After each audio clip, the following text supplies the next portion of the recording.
You're such an asshole. Hello, kids. How you doing? Got an interesting question. Hey, Cappy, you're awesome. Thank you for all your work. You guys, trust me. Here's the secret to Cappy. I just tell the truth. I curse. I don't care. I'm not awesome. I'm a scumbag. I'm a regular old guy. I just got pissed off and sick of the BS of society. That's it. I'm only 5'9". I get up, I poo. Sometimes I poo twice in the morning after coffee. That's all there is to it. I just turned 34. I have 230,000 stock portfolio, about 80,000 in crypto, and 40,000 in savings. I am a you sell things. You're a salesman essentially, and have been for 8 years. Been investing for 5. All right, so you've been doing this for 8 since you were 20. I used to be able to do math. 26. You've been investing since you were 29. I sell anywhere from 500,000 to $1 million per year at a 15 to 20% profit margin. That's great. So you're definitely six figures. You make at least 6 figures. That's great. I was a bartender in my early 20s before I started the business. Plans were always start business, scale business, invest in stock, invest in real estate. Okay, well, you don't have the real estate, but you've been investing just fine. And compared to your average, well, you're squarely within the millennial generation. You're doing way better. I mean, here's how bad. It's not a high hurdle. I mean, the average millennial, when I did the book, How Not to Become a Millennial, I think the average millennial had a net worth of like $3,000. The fact you didn't go to college saved your life. And you just worked, man. And then you were creative and you hustled. Congratulations. This is awesome. This is a good story. Still haven't gotten to the real estate part. Question, should I go to nursing school or pick up a trade? Or am I doing okay? Should I just push this as far as I can and keep investing, or should I jump into something safe and boring? Yeah, you know what I'd be doing? If I set up a company I could do from the internet and make 6 figures, sometimes 200,000 a year, I'd immediately quit that and then go to school to learn something hard and get a trade or a skill to do something hard. No. Look, let me tell you a story. You want to say, oh, gather around, kids. Uncle Cappy's going to tell you a story. So this is in the Dark Times, one of the 3 chapters of Dark Times in Old Captain's life. And I met this hot blonde with big boobs and poor decision-making skills. It was a wonderful combination of all 3. But I knew she was kind of trash. I knew she was an alcoholic, had several DWIs, didn't have a real job, but she was hot, big boobs, like sex. It's kind of about it, ladies. That's the formula. What's the secret formula? I wonder. Will it ever be unlocked? So I knew something like, yeah, this isn't this isn't gonna happen. Something's gonna be. But my buddy, he comes up and he's like, Aaron, I know a lot of bad things have happened to you, and your life has definitely not been fair. But he says sometimes good things happen to good people. And I never, it's like, well, yeah, I guess statistically speaking, sometimes good things do happen to good people. Squirrels do find acorns who are blind. The squirrel's blind, not the acorns. But I just kind of I said, just wait. And then I think it was his girlfriend at the size. Aaron, the other shoe isn't going to drop. No, it was a different male friend of mine. He's like, Aaron, she's a good girl. The other shoe isn't going to drop. Well, sure enough, I think like 2 weeks later, oh, you have anger issues and your temper and this and that. And then, well, she went back to her ex-boyfriend who was banging them and find out. And so somehow one guy was there. He's like, oh, how's so-and-so?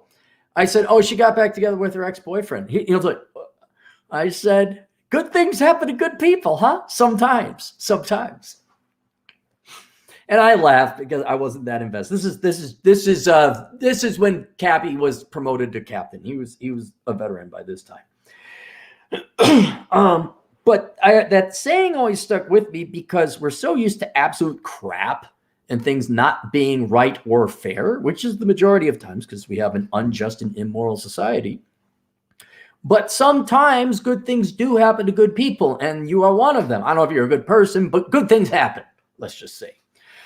I don't know, you could have little kids, chained up in your basement for all I know, but I'm going to assume not. Let's just assume you're a generally good person.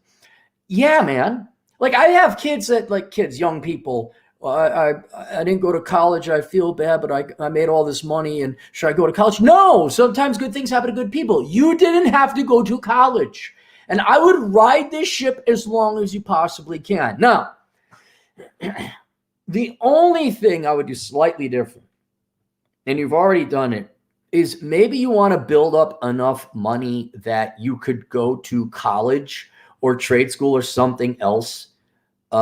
Should your market go away, should you no longer be able to be selling what you sell and your current business goes away, maybe build up $100,000 so that you could go to college and not starve, right? If you're really concerned about it, well, the least you could do right now is to evaluate nursing or the trades, right? Did you do any research? I'm not against it. Yeah, there's nothing wrong with going to become a nurse or picking up a trade. Absolutely. But you don't want to be like, oh my God, whatever, YouTube changed the thing and now I'm demonetized. I can't sell my thing anymore. Big tech it got some sand up its hoo-ha. Now it doesn't like us people anymore. Oh my God, what do I do? I'll rush into this, and then you chose the wrong thing just because it made a lot of money. Do your research now. Figure out what you want to do.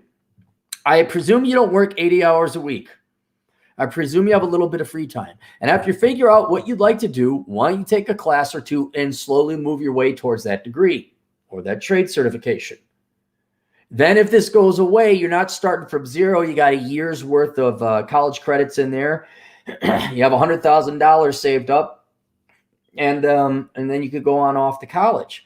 But at the rate you're going here, your retirement is more or less taken care of if you just have it in an average returning stock account, blah, blah, blah. Yeah, that 230 would grow. You got a good position in crypto. You got a good enough amount of savings. If this keeps going with your firm the way it is, hopefully you never have to go to college. Hopefully you build up a position of FU. You buy a house or a small little condo or whatever it is that you want, cash. So now your rent is taken care of. Now it's just interest and insurance. You work your whatever. You go back to bartending if you wanted to. You don't have to go become a nurse or a tradesman, especially if you got all the money saved up.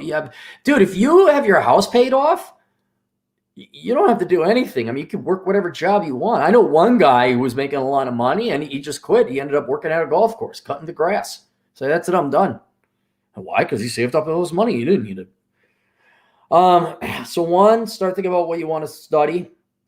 2, start studying it at a very part-time speed. But 3, yes, continue doing the thing where you make $150,000 a year. Don't give that up. I would not give that up. Fears, what I do can be taken away from me at any moment, much like what you do. True. I do really well with women. I'm spoiled for choice, been lifting weights for 15 years. Besides that, I'm good looking and tall. Oh, he makes money and he gets the girl. Not sure how women feel about marrying a guy with no career whose living room is essentially a tiny warehouse. Don't worry about the girls, okay? Don't tell the girls how much money you make. Don't even tell them what you do. I mean, tell them something boring. You're an analyst, a regular old analyst. What do you do? I'm an analyst. I analyze sales for Amazon or for Google or for something. I analyze. Oh, yeah, and that's it. Don't tell these girls what you do. Don't tell them how much you make. You don't want to tell them how much you make because you don't want them knowing that. You want the girl to prove herself that she likes you for you. And that's fine if you live in a tiny warehouse. That's great. I had the Gutless Cutlass, 85 Cutlass Supreme. I would take girls out in it on first dates. I remember one gal who was a friend of a gal I took on a date. She's like, Aaron, look, you're really nice and everything, but you really need to get a better car. I'm like, I knew it. Not like, nope, that girl's out. That girl's out. It was also kind of like, I certainly didn't have what you have. But when I had my duplex, I owned the duplex, but I lived in the basement. So technically it was a triplex. I didn't tell girls I owned that. Oh, he's just this guy who drives an 85 Cutlass Supreme and lives in a basement. Who's trying to make his way in bank, and he teaches dance class on the side. Like, yeah, it's pretty interesting, isn't it? Especially for a 24 effing year old, don't you think? You know, I didn't have the confidence that much back then. But I would kind of watch, like, okay, are they going to hang? And you'd be surprised. Some gals are okay with that because I was fun guy. I wasn't serious. They were like, oh, do you want to get married and have kids? Like, apparently not right now. I guess you're a little bit older than that, but what do you do? I'm an analyst. Oh, how much do you make? $55,000 a year. Kicking around getting my MBA, but just trying to pay off some debts and student loans, or maybe not at your age. I paid off my student. Well, maybe trying to figure out the next step. Never married. I don't have kids. I don't own property. I hope this email was straight and to the point as you hope for. Yeah, I just feel a bit lost and anxious about my life. Not sure what to do. The irony is when people have success, they get anxious because nothing's going wrong. Like, I won't lie, I'm anxious for no bleeping reason. It's all of a sudden like, wait, people are paying me for this? When do I find out I have the cancer? Like when is the joke? When does the rug get pulled out from under my foot? When does the other shoe drop? But sometimes good things happen to good people. And yes, you have a very healthy attitude towards this. Yeah, it could end tomorrow. And you got a savings for it. And you know what? If it ends, don't be sad. It was going to end. Not in your control. But you did right. You saved your money. You invested. And now the rest of your life is going to be very much easier for that. We joke, but when I say today's super chats go to a septic tank. Yeah, it went to a septic tank. I didn't want, it went to pay to have as low of a mortgage as possible. I saved this money. I didn't buy fancy stuff with it. Like, oh, wow, I got a house. You know what? I need furniture. Nothing but the finest that Walmart.com offered in terms of furniture, by the way. Man, I got some good deals. But where was I going with that? You've saved your money. So even if it ends, you're still good. You didn't piss it away on partying or a sports car or anything like that. And so then you can worry about going to college. And you know what? At 34, you're probably going to take, and dude, you know what? Here's another thing. Also prepare for the contingency or the possibility. This goes until you're like 65. You're like, I'm done. I got enough money. I don't want to do this no more. I just want to travel around the world and go marlin fishing and get myself some Thai while having some Thai food, because Thai food is very good and healthy, I guess, too. But I'll tell you this. Yes, the government can take it away. That's a risk. And yes, whoever you work for, that could end tomorrow, that power. But by God, man, don't get married. The biggest risk you face, I hate to say it, and boy, I wish Fred was around. I hate to say it. I'm no actuary, but I hate to say it. If I had put money on it and do some statistical analysis, your biggest threat right now to your finances is a woman. Don't get married. Kids will no doubt be a threat too, because they take a lot of money to raise. But yeah, man, you really gotta. No, I'm not getting married. No, you're having your own place. Yes, we can date. Yeah, I'll commit, but as long as you got your own place. No, we're not. Here's a form, sign it. No, you don't get none of my. But you know what's great? Not letting them know you got the money in the first place. How about that? That's what I'd recommend. So maybe you go buy a 1985 Cutlass Supreme. Ew, gross. He's got a car that's, ew, grody. Speaking of grody, at $1, no doubt his Mexican poops. No doubt. I cannot see it. You guys can see it, though. Swallow Blue, $2. Develop multiple revenue streams. Yeah, that's another thing. Look, you obviously, and Swallow's right, buddy. You got an entrepreneurial streak. Is there something else you could set up? Also online, so you're remote location independent. And now you diversify. Thanks, Swallow. I didn't think about that. Like, in the meantime, is there some other way you could diversify and set up another company? So that'd be a great idea. Al